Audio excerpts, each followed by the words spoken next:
scaring the hell out of me. My name's Earl, and I'm an alcoholic. Hi, everybody. Yeah, that's right. Get me weeping uncontrollably right out of the gate. That's a good idea. I'd like to thank the committee for an absolutely wonderful weekend. And when I wake up, I'll do that. It's like 6:30 in the morning for me. I don't have a lot to say at 6:30 in the morning except, coffee. Which they don't allow in here.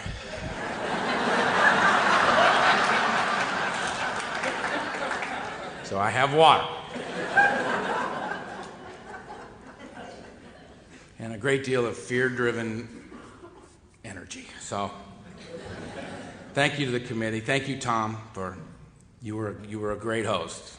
You let me sleep and wander around. I mean, you go some places and they call you, like 5 o'clock in the morning. You want to see the city? Oh, no. I want to sleep. So it's really been nice, and everybody that I've met's been really kind, and it's been a wonderful experience. And just seeing Polly sitting over there means a great deal to me. Polly's been a good friend to me for a long, long time, and I feel very loved by you, which is a very difficult thing for me to feel. So thank you for everything that you are and that you've been to so many people in this program. I'm honored to call you a friend of mine. I talk about Clancy, but he's not here. He's here. He's still here. It's reverberating in the room from head to... Anyway, I'm an alcoholic. I did not start drinking until I was 12. I held off as long as I possibly could. I had been restless, irritable, and discontented for a long time prior to that. Just, if there was just something wasn't right with the world, they just couldn't figure it out. Something was wrong. You know what I mean? And at 12 years old, they went and did an IQ test on me, and like a 5.5-hour exam I took to get into this boarding school. And I didn't know that's what it was for. I just was being tested again, When you're an odd child, that seems to happen a lot, And it turned out I had a very high IQ. I don't have it anymore, so I'm not bragging. That took care of that around 17. And they shipped me off to boarding school, and it was a traumatic experience for me. And I met I was the smallest and the youngest kid of 250 boys. They'd scoured the earth to find 250 of the brightest, most disturbed young men they could find. And it's like Lord of the Flies in this joint. And I met Tiny, and Tiny's the biggest guy, and I'm the littlest guy, and we had a fight, and I got, annihilated, and went back to my room and was just thinking my life sucks. And then a guy came around, Matt came around and said, "Do you want to smoke a joint?" And I said, "Yes, I do." And I didn't even know what he was talking about. I mean, all I heard, this is 1964, man. All I heard was, "Do you want to come with us?" And the answer was, yeah. I felt like I was alone. And we went we got picked up Steve on the way, and Steve had a container full of cheap red wine. Cheap red wine. No grapes involved, red wine. And we drank and we smoked, and I didn't get it. And then I just looked at these two total strangers, two 13-year-olds and a 12-year-old, and it happened. That thing that makes me bodily and mentally different from my fellows occurred, man. Suddenly I was comfortable standing where I was standing, doing what I was doing with the people I was doing it with, and I never felt like that before in my life, ever. And I don't know, is it the pot, is it the wine, is it the fact that I'm standing here with my two very close personal friends, Matt and Steve? Yeah? So I'm feeling that connection, right? And I don't care. Nobody died that night. Nobody went to jail. Nobody went to the nut house. I mean, all those things were gonna happen, but they didn't happen right there. So my experience in that moment was smoke a little weed, drink a little wine, feel better than you've ever felt before in your life. No downside. Get up the next morning, go on about your business. I'm in.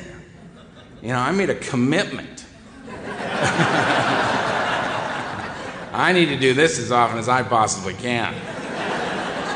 And I did every day for the next 16 years, no matter what. And I think that no matter what part's what separates me from the problem drinker. Problem drinker, you give them a good reason to stop, they do. Problem drinker gets another drunk driving charge, goes before the judge. The judge says, you know what, I'm sick of you. I see you one more time, you're doing a year. We'll talk about it after the year. Problem drinker hears that and says, well, I don't want to go to jail. Makes a decision to stop drinking and driving and actually can follow through with that decision. Me? I wonder what it's going to be like in jail, because I'm going. Because, I can do the same thing as a problem drinker. Like Clancy talked about, we look a lot alike, problem drinker and an alcoholic. The difference is that a problem drinker, given a good reason to stop, makes a decision to do so, and then is able to act upon that decision. Actually stops drinking and driving. I look exactly the same as that guy, right up until the point where I have a couple of cocktails, and I feel the need to go somewhere. Right? I can't follow through on the thing. Anyway, that was my information real early in the game. 13 was pills. The only reason I took a pill is somebody said, would you like a pill? I said, yes, I would. 20 minutes later, I'm laying on the floor, very happy there. 14 was psychedelics, drinking and dropping acid. I'm a child of the 60s, we were very, very focused on the drugs. Our parents were the alcoholics, and we were carving out our own identity here. You know what I mean? We weren't going to drink ourselves to death like they were. We were going to kill ourselves in a whole new way, right? And the truth about that is this, and I tell you, my name's Earl, and I'm an alcoholic, and the reason that I talk about drugs is it's just the truth of my story. But the facts of the matter are this: the drugs that come and go. My drug of choice is, what do you got? Right? It's all anti-Earl medication to me, I prefer alcohol, heroin, barbiturates. These are a few of my favorite things. You know what I mean? Might have a good night sitting around checking my pulse. I don't need a window. I don't need a woman. I don't need a television. I'm just right in here. But if you don't have any of those, I'll take a big bag of the cocaine. Let's just drive the freeways, decoding license plates, you know what I mean?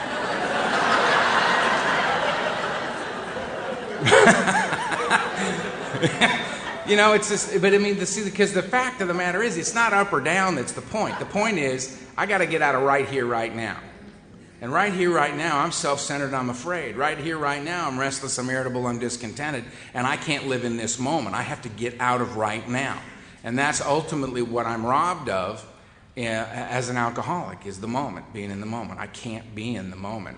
It's way too much for me. I need to medicate that right away. And in the end, for me, the drugs were irrelevant. The bad boy's alcohol. Anybody who's done it all knows that. I can get a $300 a day heroin habit and go sit on the couch with a box of candy bars, a carton of cigarettes, some orange juice, a bucket, and a blanket, and a remote control, man. I'll ride that bad boy out. You know what I mean? You get a couple quarts of Jack Daniels going a day and try that, you'll convulse to death on the couch. That's the worst kick I ever had in my life, alcohol. Ugh. I'll get to that. But anyway, 15 was just shooting drugs. The only reason I shot a drug is because a very attractive young woman came up to me and said, would you like me to stick this in your body? And I said, well, yes, I would. And she did, and I went,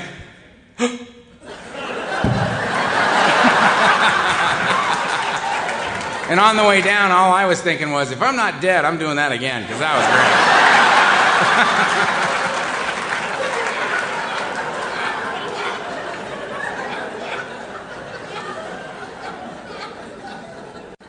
16, went to the nut house. Already 16, a guy called me an alcoholic, and I said, what's your point? If this is what you call an alcoholic, then fine. I'm an alcoholic. But if you think I'm changing one thing I do just because you're calling me that, you're out of your mind, man.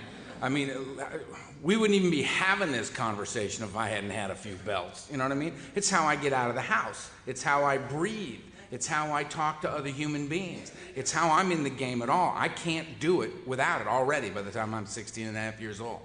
20, I got diagnosed with malignant cancer, flew me back to LA, did major surgery on my upper back, prepared me to die. They said, you need to get your affairs in order. And I just started laughing. I said, I'm a 19-year-old alcoholic drug addict. I don't have any affairs. I got to make like a couple of phone calls and we're good to go. You know what I mean? Hello, I will not be paying you back the money I owe you.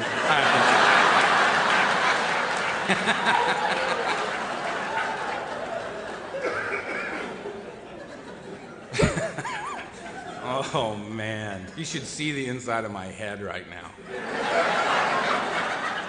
I like just woke up. Anyway, what the hell was I talking about? So 20 years old, malignant cancer, nuclear, surgery. They called it nuclear medicine back then. I did that for a while. I'm a long-term cancer survivor. 22, we were putting the family back together, and we're flying to Guadalajara. On the way there, the plane crashed, and mother, father, little sister all died in the crash. And I woke up on a mountain in Mexico and renounced God. Said, I have no use for a God of this type. Let something like this happen. And some guys came up and they scavenged the plane wreck, and I had no more love for you either. I was out of the game. Had no love of God, no love of man. I'm out. Got off that mountain, got smuggled out of Mexico by some friends of mine, friends, some associates. I love how drug dealers talk about their associates. It's ridiculous. By a bunch of, immoral, right, loose cannon maniac guys that I knew. Smuggled me out of Mexico. I ended up in a hospital in Santa Monica, California for a long time. Arm was crushed, leg crushed, skull fractured, back broken in 3 places. Ankle. I was just busted from head to toe, broke a lot of bones. And I came out of there strung out on Demerol and as crazy as I've ever been in my life, man. I had pictures in my head I knew I couldn't live with. I knew I couldn't live with the stuff that I had seen. I had no idea how to resolve anything. I'd been, under the influence since I was 12 years old, so that whatever emotional growth process normal human beings go through, I hadn't been going through it for a decade already. So I had no tools to deal with what was going on inside me at all. Just this crazy, angry, lunatic, isolated kid. And I hit the ground running, man. And I had one tool for living, and it was drink and use. And I hit it hard. And I did that for the next 6 years, no matter what. I was sober on 3 different occasions. I'd go into this bootleg sanitarium in Hollywood, where you had to know the guy who knew the guy who knew where it was this week, And you go in and talk to the nurse, right?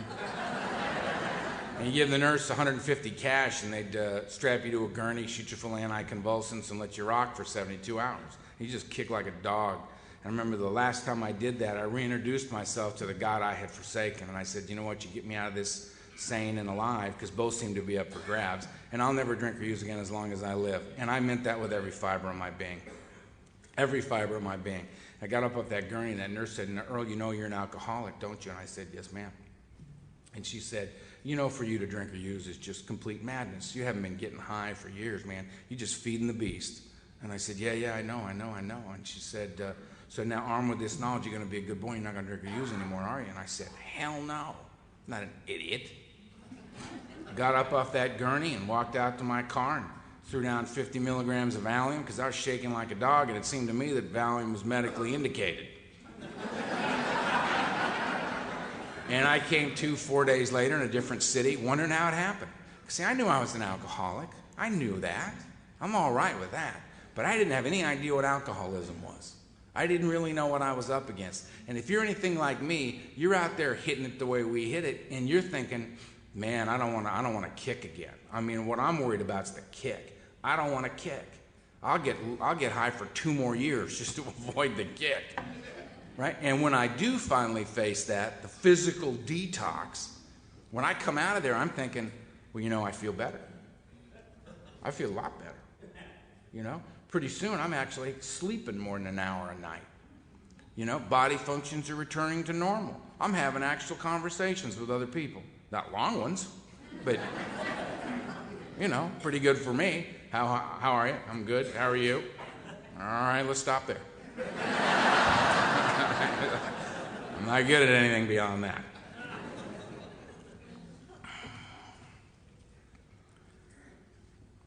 And anyway, I just used till I was dead.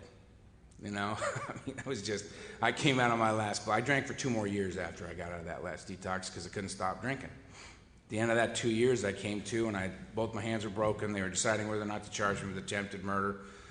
You know, I had hair out like this and a beard like this. Just lunatic, crazy. 74 broken bones, 650 stitches in me, stabbed twice, shot at, family's dead, got no friends, got no place to live. I mean, it's burned to the ground, you know what I mean? There was absolutely, as I scanned the horizon of my life, there was no place I could look and go, well, we're doing pretty good over here. Let's just focus on that. You know, I was gone. There was nothing left. And I had what we call in here this moment of clarity where I recognized that I was not connected to another human being on the face of the earth. And that was the direct result of my actions, my behavior, my alcoholism. God didn't do this to me. My father didn't do this to me. Interpol didn't do this to me. This is on me. And if I didn't want to die, I was going to have to find a new way to live. And I had no idea what that meant. I didn't know what that meant. I just threw up these busted paws and I just said, help. And they took me by ambulance to a place and they pumped my stomach and they said, get him out of here, he's going to die. And they took me to another place and they kept me for 5 days and I got worse. And they took me to another place, this Long Beach General Hospital under the care of a Dr. Vicky Fox. And everybody on the West Coast, I mean, they know who yeah, Polly knows. She was something, man. She was the Georgia peach. I mean, she was the kind of person where she walked in a room and everybody went, oh, you just noticed her right away. She had this hair piled up on her head, you know, with like a pencil stuck in it. And she wore glasses that were hanging on a chain and a sweater. Always wore a sweater, and she always had files under her arm. And she was the kind she'd put a cigarette in the corner of her mouth and light it and just leave it there. You know, just ashes down the sweater and on the file. And I'm in this detox. This detox was just Dante's Inferno, man. I mean, it was 42 guys in one room with 21 cots on each side of the room with sheets drawn between them. And how you earned your cot was you got in it, you stayed there, you kicked. You know, you had a seizure, they hit you with anticonvulsants, stabilize your vital signs, throw you back in the cot. It's just not a pretty picture in this joint. Nobody ever swung by and said, how you feeling, Earl? You all right? You know, because, I mean, they knew how I was feeling.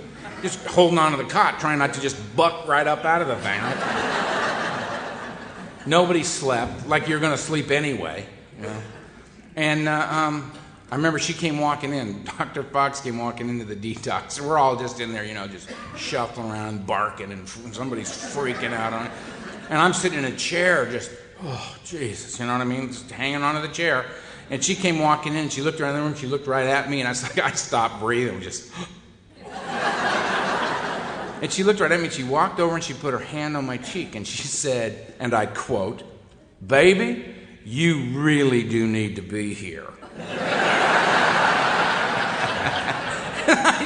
It was like my first direction, you know what I mean? I just kind of went, yeah. It was like she was talking to a dog, you know what I mean? She just kind of looked at me and she went, stay. It was like the perfect way to talk to me, man. I was like, all right. And I stayed in there for 47 days, kicking and doing all the stuff that we do. And at the end of it, this guy, Ray White, God bless him, man. God bless him. And he said, Earl, you're an alcoholic of the hopeless variety. If you don't want to die, you better go to AA. It's the only chance a guy like you has. Now, I'm grateful to that man for the rest of my life because that's the only thing he could have said to me. If he had said, Earl, we got a couple of options for you. Dead man, right there. 2 choices, really?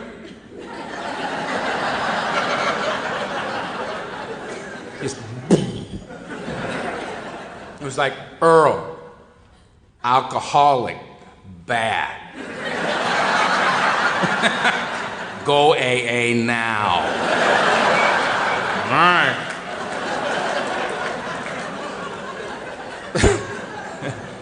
You know, I mean, it's like, they're too loud in here, too crazy. If you started chatting away, it just freaked me out. I don't understand what you're saying at all. Earl, how are you? I don't know. What's going on? Don't know. Starting to aggravate me now. So I ended up in the basement of a church on a Friday night, 8:30 p.m. A&A meeting. Going to A&A. Here we go. Lucky us. Going to AA. Sat in the back of the room, arms folded, best tough guy look on my face, mad dogging everybody. Just, and people looking at me, like newer guys were looking at me going, Jesus.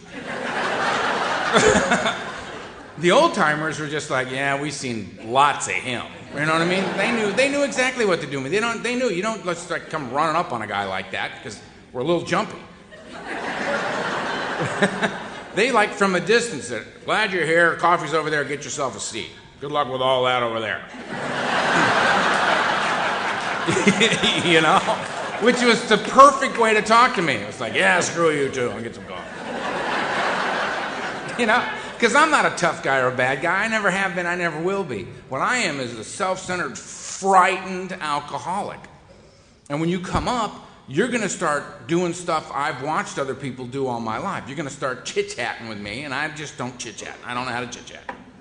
I can't do it. It makes me very, very nervous because you'll say, it feels like tennis to me. It's like you hit the ball over at me, and it's just like, how are you? Jesus, I'm good.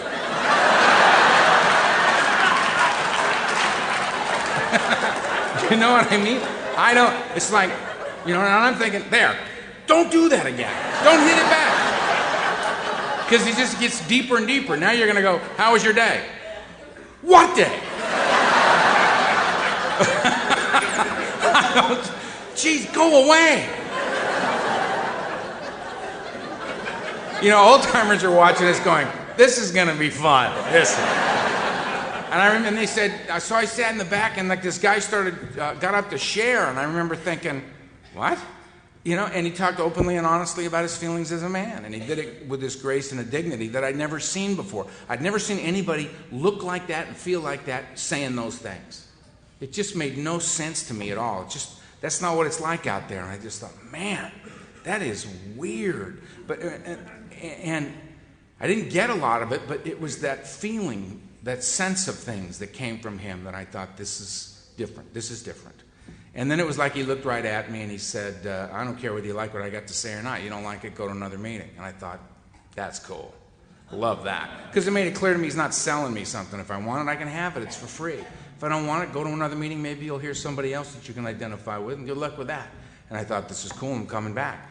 And I've never left after that. I mean, I drove home, cried all the way home, paced in my little one-room apartment, right? Got an hour's sleep, got up and hit it again. You know what I mean? Just trying to get to bed without drinking and using, because you said one day at a time, and I took it seriously. I took that seriously because I thought, maybe I can do that. Maybe I can get to, bed sober tonight. Maybe I can do that. And it would just one day, and and it was just painful and slow and grinding. And then it was day two. It's like, oh. And one of the greatest things I ever heard from a guy was, he came up to me after a meeting and he looked at me and he was just dead serious. The guy's about 26 years old, been drunk since he was, 5, who knows. And he comes up to me and he said, seriously, kind of concerned. And I said, what's going on, man? He goes, I had no idea days were so long. I say, yeah, man, you're awake for the whole thing. It's just a stretch, isn't it?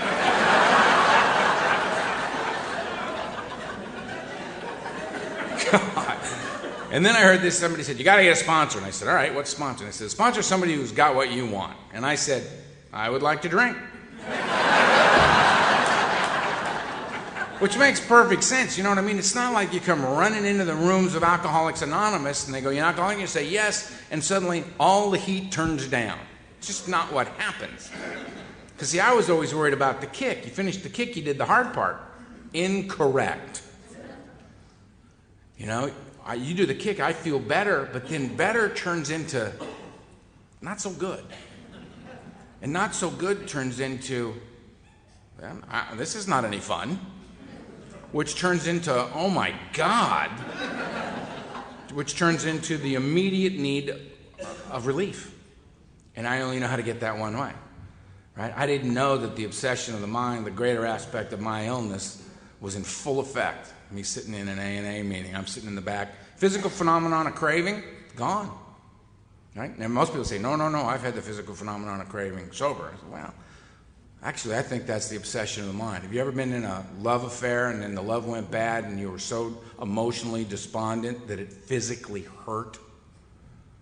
Yeah, that's the mind doing that. It hurts, right? Same thing with the drinking and using, man. Physical phenomenon of cravings relieved for me when I finished my detox, which can take a long time. Most people think, I was in the hospital for 3 to 5 days and I finished my detox. No. You've just become ambulatory. You have not finished your detox. Because I remember 4 months in this meeting, sitting in meetings and just going, what? Oh. That was out loud, wasn't it? But I love it, the guy, be sitting around in a group in a meeting and you'll hear some guy, a new guy in the back go, "Do you see that?" To somebody else, and I think, get him, I like that guy. Because the other guy's going, "See what?" Tweaking in the back of a meeting, man. I did a lot of that. What's that guy talking? Somebody would say to me in the back, would be a speaker, and I'd be looking right at the speaker the whole time. Some guy would go, "What do you mean by that?" And I'd think, I don't even know what he said. How would I know what he meant by it? Just trying, man, trying. I mean, that's that victory of a newcomer sitting in an AA meeting, you know what I mean? I remember having some, a little bit of time and taking this guy sponsored to a meeting because Al was talking, and Al's man. I mean, Al throws those pearls of wisdom out just left and right, you know what I mean? And I take my guy Louie, and Louie, we're sitting there in a meeting, and Al's throwing it down, and I'm thinking, this is amazing that I get to be a part of this, that I get to be a part of this human chain of Alcoholics Anonymous, where I bring Louie to Al, and Al I've come to love and respect, and Louie that I love and adore, and I bring them together, and Al talks in the meeting and just showers Louie with the pearls of wisdom. This is fantastic. It's not what's going on. Louie and I are having fundamentally different meetings. Louie's got 90 days, I got a few years. We're having a different meeting, you know what I mean? We're looking at it from completely different angles. And I got to remember me, and I think it's incumbent upon all of us to try to remember what we were like new, to give that new guy a shot. Because I take the perspective I have now, and I try to lay it on a new guy, and he just looks at me like,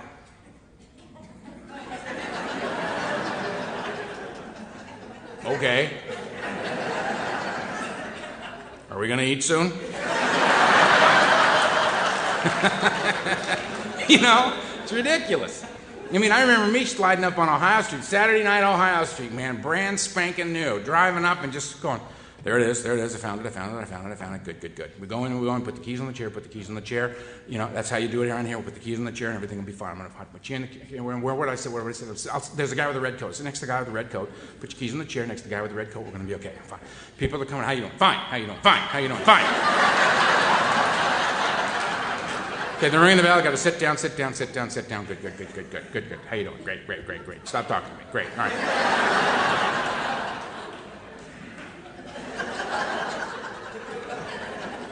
Guy's talking, he's down. I have no idea what that guy said. Another guy's up. He rarely saw something. 12 things. Rarely saw something, 12 things. ABC, he's down. 12 things, ABC. I got it. I'm good. He's down, this guy, he's up. He drank. I drank like that. Hey, that guy's great. I drank like that. That guy's great. I love that guy. He's down. I love that guy. Oh, I'm sorry. Am I talking out loud? I'm sorry. He's down. They're passing a basket. Don't take the money.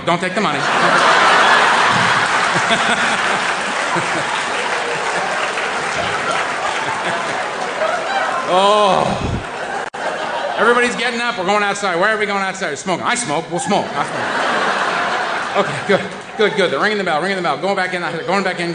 Where's the guy? I got to sit down. Got to find the seat. Where's the guy with the red coat? Red coat. Where's the guy with the red coat? Good. Fine. Right. They're reading 12 more things. That's not the same 12 things. 24 things ABC. 24 things ABC. This guy's, yeah, Peter, I drank like that.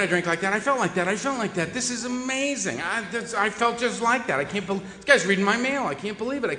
He's down. I love that guy. He's another guy. He's up. We're up. They got me. We're praying. I know this prayer. I know this prayer. And I would lead the meeting and people would say, what'd you think? I said, it's a great meeting. And I'd cry all the way home. You know what I mean? Just like, Jesus, what was all of that? I'm never going to get this thing, man. I would go home and pace in my apartment. I got to find out what the 24 things are. I got to find out. And I would get up the next morning, and people would look at me, and all they'd see was a guy sitting in a seat doing this. Just it's a testimony to the human skull, you know what I mean? How much pressure it can take. I mean, we should be sitting around in meetings like this, and every once in a while, some newcomer's head should just explode. And they have a special cleanup committee, run over and clean it all up, and I'm going. Oh, I got to remember, man, that was not easy. That was not easy being new. It was just, every time you just go home, you go, what'd you do today? I got up, I went to work, I went to a meeting. Man, I'm just exhausted. You know what I mean? Because everything was so intense. And you would listen to people share. I mean, the worst thing in the world, to take a newcomer to a sharing meeting. You know what I mean? People are sharing. What'd you do? Well, I got 3 kids, and I'm raising them on my own, you know what I mean? And I'm learning how to play the guitar, too, and and I got 2 jobs, and I'm thinking of going back to school, you know what I mean? And I'm thinking, I'm dead. That's unbelievable that human being is doing. I mean, I go to work meeting, I go home, I'm like, oh my God. And I thought, this is never going to happen. I'm never going to be able to say, I go to A and do anything else of any kind. It's too much for me, right? But what I've discovered is, if you're new, don't sweat it. Because when you're new, you know what I mean? That alarm goes off in the morning, you jump up and you just kind of go, I'm going to say so all day, and you're grinding through every step of the way. What time is it? 9:02. Great. Right. I'm just doing this. I'm doing that. Oh, jeez. What time is it? 9:03. Good. All right. Got it. You're just grinding through a day. You know what I mean? It's about staying here, working the 12 steps, being relieved of the obsessive nature of the mind, walking the earth a free man or woman, and starting to flow through a day. I mean, my schedule today, I look at my schedule today and I go, well, that's ridiculous. The stuff that I can do in a day. And it's because I've learned it just, I got a plan and I just do the next indicated thing. And it turns into a remarkable, full, complete life. Just doing the next indicated thing. And that's all Alcoholics Anonymous has done for me is everything. That's all it's done for me, is everything. I mean, it's given me a way to be in the world. It's given me a way to have some grace and some dignity and some purpose and some value. Little things. Just little things that have happened to a guy who came in here with absolutely no tools for living whatsoever. And they said, get a sponsor. And I said, what is that? They said, well, somebody who's got what you want. I said, I would like to drink, so maybe a little early to be throwing the ball back in my court. And they said, well, and I've since come to believe I want a sponsor who's got what he wants. Best definition of happiness I know, wanting what you have. All right? So I looked around and I found this lunatic. He was a lunatic. I listened to his story and I said, he's crazy. I love him. Because he'd been thrown out of the nut. The only guy I've ever met, he'd been in the nut house 23 times. Only guy I ever met who'd been evicted from the nut house. But they finally just said, you have to go, get out. And he ended up in AA, and he'd been there for 10 years when I showed up. And he had this passion for life. That was the thing about him, the late, great Donald Madden. This passion for life and I wanted that. I wanted to feel strongly about something because it felt so dead inside. And I asked him to sponsor me, and he said, yes. You don't have to like what I tell you, and you don't have to think it's a good idea, you just have to do it. And I thought, all right, I don't know what that means, but okay. I found out what that meant. He would say stuff like, and he didn't tell me about Alcoholics Anonymous, he showed me. He'd say, we're gonna go to Ohio Street tonight, the meeting starts at 8:30, so you'll be there at 8. I remember thinking, why? Why would I be there a half an hour early? Well, because there's going to be new people there with no place to go, and we want to be there for them and talk to them and make sure they've got a big book and they know where some other meetings are. Kind of bring them into the fold a little bit. I went, oh, that's very nice. All right, yeah, I'll do that. He says, and I want you to pick up Ed on the corner of 6th and Santa Monica on your way in. Going, geez, it never ends with this guy. You know what I mean? It's like, now I'm, going, and I'm just a grunt old guy, and I'm driving down to 6th and Santa Monica. I'm thinking, this is ridiculous. I don't even know this guy named Ed. And for that matter, there's 4 corners at 6th and Santa Monica. How the hell am I going to know which guy is Ed? Which is funny because, when you're driving to meet Ed with 6 days, you're like 2 blocks away and you go, oh, well, there he is right there. Because Ed's the guy standing on the corner doing this.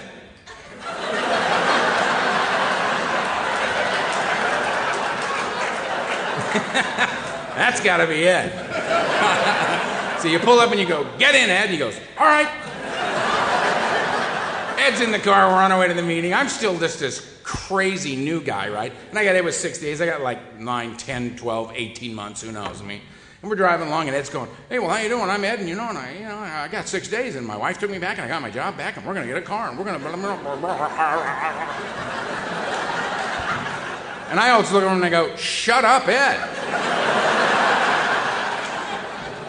You got 6 days and you're already doing better than me? I hate you.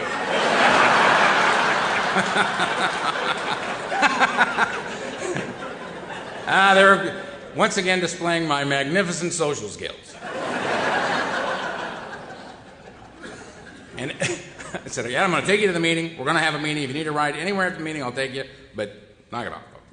It's like, all right. And we go to the meeting, and I didn't know what Donald was doing for me. I didn't know he was slowly breaking down my resistance to humanity. I didn't know that he was showing me that I could do things that I didn't understand that would reveal more and more and more about how to be in life. I didn't know that. He went so far beyond the call of being a sponsor, I don't even know how to describe it. I remember one night I was homicidal, and I don't use the term loosely. I was not in a good way. Not in a good way. And I was showing up to Ohio Street, and it was an 8:30 meeting. My commitment was the cleanup commitment, because that way you don't have to talk to anybody. Just wait till you all leave, and you clean up the place and lock it up, and you're done. You're participating in Alcoholics Anonymous, but you don't have to actually talk to another alcoholic. My crackerjack plan. And I'm showing up at the meeting because I can't be alone one more second. And it's not even 6:30 yet. And the setup guys and the coffee guys and Donald are there. And I had to get there, and I had to get there fast because it was not going well in here. And I got over there, and I remember thinking, they're going to look at me, this crew, this band of misfits that Donald sponsored. He was known as the sponsor to the damned, right? Because you could go into a big meeting, you look down the row of Donald's guys, and they stuck out in here, you know what I mean? Which is tall order. And you just people going, nice meeting. Woo, what's going on with that row? Because you got the angry nun, and you got the giant homosexual, you know what I mean? And then you got Aloma with the the earrings and the pearls and the hats, you know what I mean? Looking at you over the sunglasses, what's going on? Just this weird row of guys, right? Anyway, I got to show up at this meeting, and I go, I'm going to have to hit the first guy that says, what are you doing here? That shames me, right? Because I got no place else to be. I'll just sock the first guy, and nobody will bother me anymore, right? So I'm walking in ready to punch the first guy, and Donald was at the podium, and guys are setting up and making coffee, and I come walking in the back, and he sees me, and he saw the look on my face. And he turns on the mic, and he goes, Earl, it's 6:21, and you're late. See what he did? He let everybody in the room know that he expected me to be there, that I was supposed to be there. Not that I was there because I had no place else to go. Not because I couldn't stand one more second alone with my head. He made it safe. Just like that, he knew. He knew me so much better than I knew myself. Another night, we were at Ohio Street again, same meeting, and I was standing in the back. I had 2.5 years, and I was done. Couldn't go another step. I was just imploding in the back of the room. And the main speaker was up talking, and Donald was sitting up there, and he turned around and he saw me in the back of the room, and I was just standing there, just looking at the floor, and I was just despondent. I was just despondent. I mean, I just had no defense against the pain I was feeling anymore. I couldn't fight it another second. It was just happening to me. And he got up, and he walked up to the front of the meeting, and he taps the speaker on the shoulder while the guy's talking. And the speaker just kind of goes, steps aside, and Donald goes to the microphone, and he goes, Earl! And I'm in the back of the room, and I'm just... And I looked at him, and I'm going, Jesus, he's at the podium. What's going on? And he looked at me and he said, we're having a meeting. And I went... And he just got the speaker back and sat there, and the speaker's like, who the hell is Earl? What is happening here? Oh. Again, you know what I mean? It was like the kick in the ass when I needed it, the loud bark, or that gentle, touch, you know what I mean? Just that ability to know who I was and how to handle me. And he raised me from nothing, you know what I mean? I was with him up until I was 13 years sober, up until the day he died. And it just broke my heart. I mean, I was just devastated when he died. I was with him longer than I was with my parents. He's the single most important person of my life. He showed me how to be in the world. And when he died, I was just despondent. I mean, I was, I didn't turn down any speaking requests. I mean, I was going out like 35, 40 weekends a year all over the world. And the only reason I was saying yes is I just wanted to go to another. I just wanted to go to one more place and tell them about that there's people like Donald Madden in the world, and that they're in Alcoholics Anonymous, and that completely worthless human beings who've done a lot of bad things come into these rooms, and guys like Donald Madden look at us and they just go, perfect, come here. And all they want to do is see the light come on in our eyes. That's their new high, man. It's like they want to see you catch the buzz. They want to see the life come back into a dead man walking, And that's what he was like, and if you don't...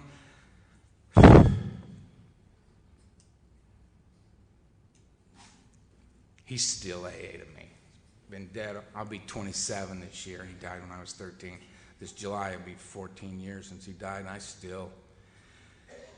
he's the guy. I mean, I got a sponsor now who's, by anybody's viewpoint, equal to Donald. And they're all over the place, but you got your first guy. You got your first guy, the guy who you look at and he's talking to, and you go, oh, I see what you mean about step one. That's only going to happen to you once. That pop, that first pop, that pop where you're sitting there knowing you're a hopeless alcoholic and all you're doing is killing time here. And then all of a sudden your sponsor says something to you and you think, maybe I can do this. Maybe I can have this thing. Maybe I can stay here. It's called hope. And to give a hopeless, low-bottom alcoholic hope, I mean, what better gift is there? What more valuable thing can there be? That thing that can fuel you just to go to one more meeting, or just to turn to the next page in the book, just to give you enough fire to do that. That's a gift beyond anything I can just possibly describe. And I mean, and so I was staying sober, and I'm going to meetings, and I'm working the steps, and I'm doing all this stuff, right? And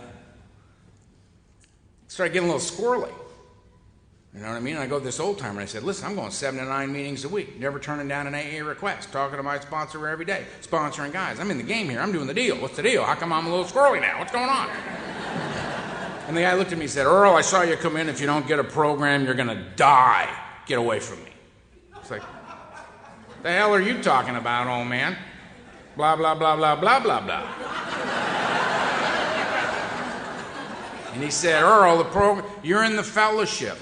Vital to your recovery. Glad you're doing all that stuff. The program is in the big book of Alcoholics Anonymous. The 12 steps are outlined in there. They will free you from the obsessive state that you are currently living in. Work a program or die. Get away from me. Said, fine. I got this buddy of mine, and we got the book, and we just said, and the guy said, oh, by the way, when you read the book, read the black part. I was like, oh, you mean I'm not supposed to, like, fill in the blank? No. So we got the big book, me and this buddy of mine, and we started going around looking for the big book thumpers, the guys we'd been avoiding at all costs, you know what I mean? Got those guys, and we went to this Joe and Charlie's Big Book Comes Alive workshop. Boy, that was a big pop, huh? Those guys, woo! Right? So, and we're reading the book, and it was hysterical watching us. So I wish I had a camera on us. I could show them the guys that come and ask me to sponsor them. I go, okay, but here's who you're asking. Watch this guy. And we would be sitting reading the book, and I mean every 5 minutes I would go, hey, You know that thing they say in A&A? Here it is right here.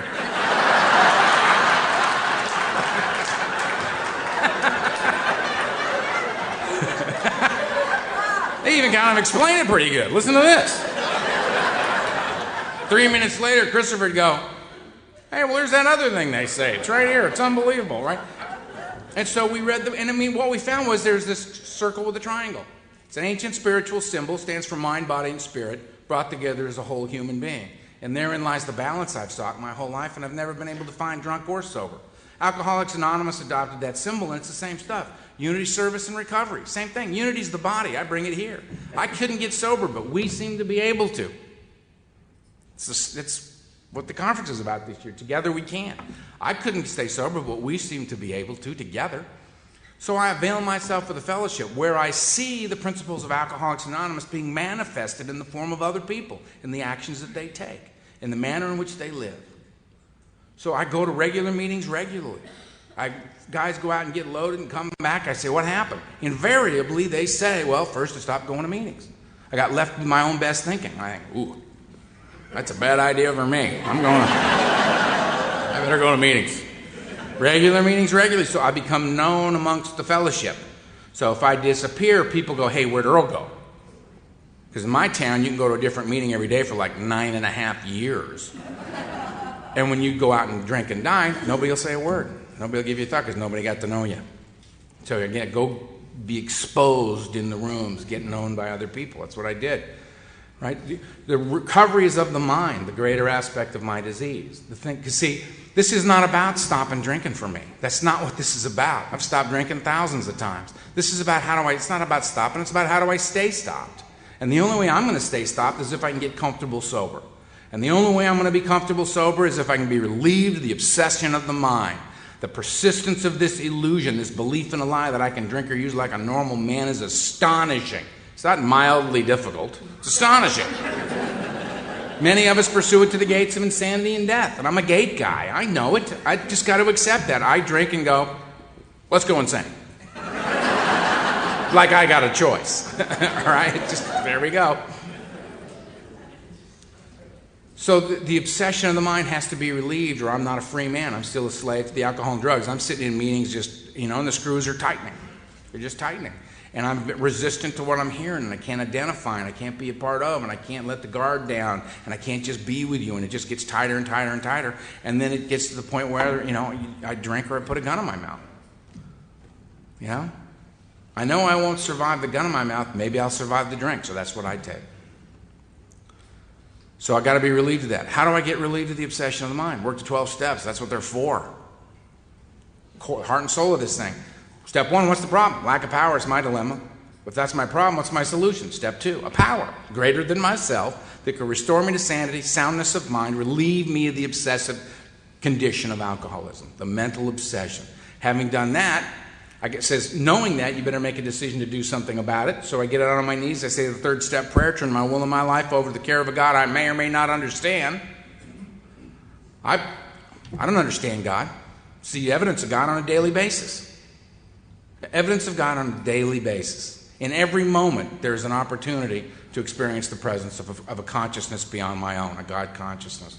And it's there, and it's always there. It's always available, which is a real cool aspect of the buzz and getting sober. So no matter where you are or what I'm doing, no matter where I am or what I'm doing, if I'm in conflict or there's a dis-ease or a disharmony going on, or I don't have an answer that makes sense to me, or I can't participate on a level I think I would like to, if I stop, breathe in, breathe out, surrender, there's consciousness, there's a pop available that I can pop into something else and have amongst. A lot of times people say to me, where'd that come from? I say, beats me. Happens all the time if you're just willing to let it happen. And that's the trick, is they getting the ego to a place where the ego will allow that to occur. The ego's not it. Doesn't rise and fall, doesn't end with the ego. So, I work the 12 steps. 4 and 5 me, 6 and 7 God, 8 and 9 others, nobody else to play with. That's the whole team. 4 and 5, and look at the order of these. It's fascinating. 4 and 5 me, start with me. Swallow large chunks of truth about myself. I get real clear on where I'm standing. Because if I don't figure out where I'm at, how am I going to get anywhere? I mean, if I'm on my way to Aunt Maggie's house and I get lost and I call up Aunt Maggie and say, Aunt Maggie, I'm lost, what's the first thing she says? Where are you now? Because she can give me lots of great directions, but if she doesn't ask me where I am, they're useless to me. Lovely directions, they have absolutely nothing to do with me, Aunt Maggie. I'm over here. Right? So where am I now? 4 and 5, I swallow large chunks of truth about myself, and I get pretty well centered in that. 6 and 7 bring God right into the mix, asking God to remove the defects of character, because I will remove the wrong stuff. I'm cutting deals here. 8 and 9, clean it up with you. Clean it up. It's very, very simple.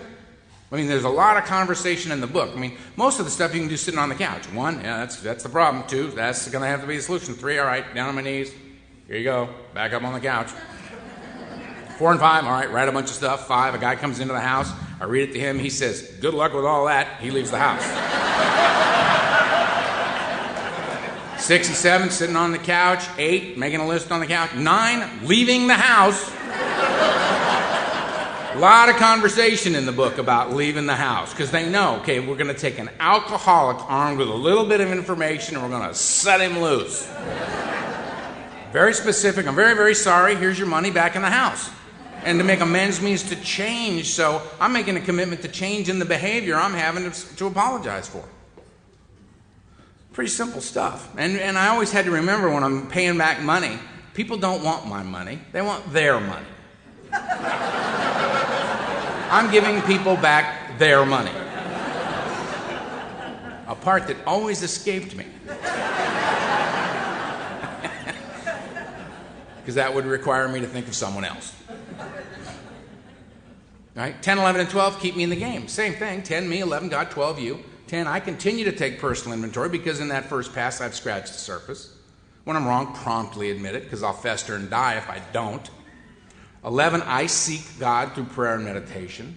Why do I pray for it? Knowledge of His will for me and the power to carry that out. Period. Why do I meditate? To quiet the mind so that when the answers come I can hear them. 12, third side of the triangle. Unity's the body, I bring it here.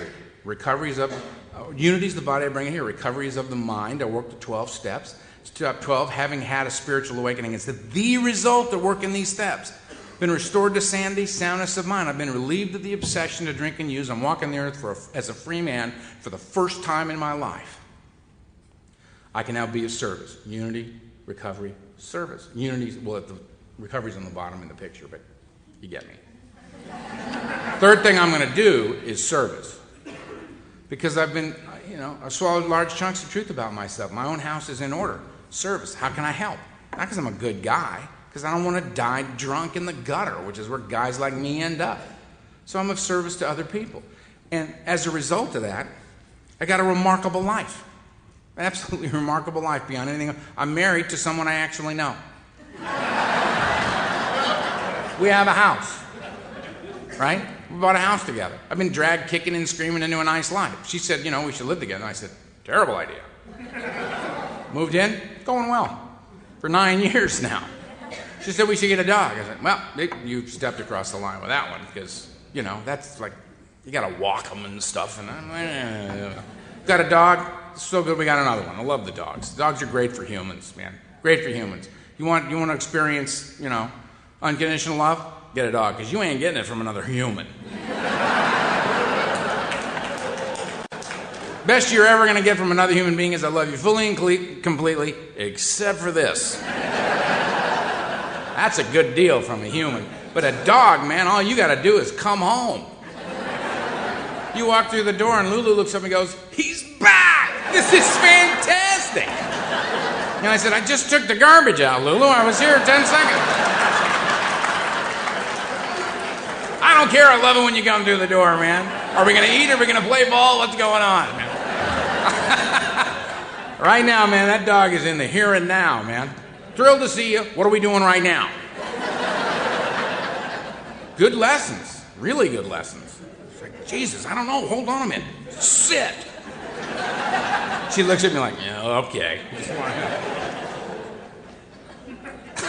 So we got this house, and you know how houses have like lawns and plants and all this stuff around them? You never just buy a house. You buy a house and all this stuff around it, right?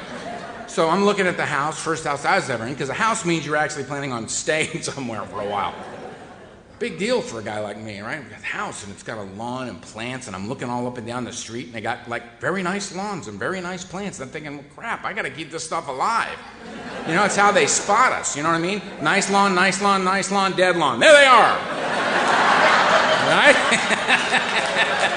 It's like, ooh, we're exposed. And I don't want to know who's moved into the neighborhood, so I get the hose out, and I'm like, you know, watering around here. I got some water on this stuff. And there's like trees on the street, and the light's coming through the trees, you know, and it's hitting the plants, and the water's doing that little sparkly prismatic thing that it does, you know, and I'm thinking, well, that's kind of cool. Look, and then all of a sudden it hits me, you know, if I'm not mistaken, plants are alive. And the plant's right there, it's breathing in the carbon dioxide and out the oxygen. I, on the other hand, am standing right here, breathing in that very same oxygen and out that carbon dioxide. We got a little thing going on here. I'm starting to catch a little buzz now, right? I'm catching a buzz. Here's a little more for you, my brother. Here's a little more for you, my sister. You know? I'm getting into this. I'm having a good time now. Guy drives by, he sees man on lawn watering plants. That's not what's happening, bro. What's happening is there's an alcoholic drug addict on the front lawn catching a buzz with a few of his friends. That's what's going on. My wife comes out and goes, what are you doing? Because I've like flooded the front yard, you know. I said, honey, this shit's alive. She goes, great, there's some more of your friends in the backyard going back there. Yeah. But you see, that sounds like a ridiculous story, because in many ways it is. But here's the point. When I was out there drinking and using, I was dead inside. I was so dead inside. The soul had been lifted up out of me. I was dying and didn't know it. And I needed a peak experience just to feel anything. So my idea of an interesting night was hearing a bullet go by, because it took something like that for me to feel anything. Right? It was a horrible, dead way to live. Getting clean, and you come in here and you get sober, newcomer. You come and you get sober, and what it says there, you know, that this is a design for living, and it goes way past not drinking and using. There are gifts in here beyond your wildest dreams, and one of the most remarkable gifts for me has been the ability to marvel in the ordinary, to be able to catch a buzz in the simplest of things. That I don't need a peak experience anymore. When we're new, we like jump out of airplanes, you know, and riding motorcycles way beyond our skill level. You know what I mean? We downhill race skiing. You know what I mean? We do all these kind of things because it's still we haven't done made the emotional and spiritual adjustment, and that's the only way we can feel life. What gets good, man, is when you can catch a buzz just sitting talking to a friend. Or you can catch a buzz. I'm 26 years sober and sitting in a meeting and watching somebody with 2 days get up in a meeting and accept the big book. Or to watch that young man turn to the young woman next to him and say, here, you take the book. And he doesn't know. He's already doing it. He was just thought of her above himself, and he was of service to her. I almost started crying when the guy went, you know. He's like, dude, just keep doing that. Just keep doing that. Read this book, keep doing that. You're going to be fine. You know what I mean? Just this amazing thing that happens in here. And like I said before, you know what I mean? It was down. I didn't care if it was alcohol or whatever, or going up, whatever. Didn't make any difference to me because it was about getting out of right here, right now. Alcoholism took me out of the moment, which is to rob me of my entire life, because that's the only place life can occur. Alcoholics Anonymous has given me back right now. You can get between those. Get right in there. Because that's all there is. That's all there is now. There isn't 5 minutes from now. That does not exist. There isn't 5 minutes ago. That doesn't exist. There's now. I can't love you in an hour, but I can love you now. I can't have any grace or dignity as a man or any integrity as a man in 20 minutes, but I can have some right now. This is where it has to happen, is it has to happen now. And that's exactly what the 12 Steps in Alcoholics Anonymous are all about. They're about right now. The power of this goes beyond anything any one individual could ever possibly explain. But if you stay with us, you will catch your own buzz. You will catch the buzz. You will pop into a remarkable experience of life. You will look out of your skull from a different angle. These are like my promises. You will look out of your skull from a different angle.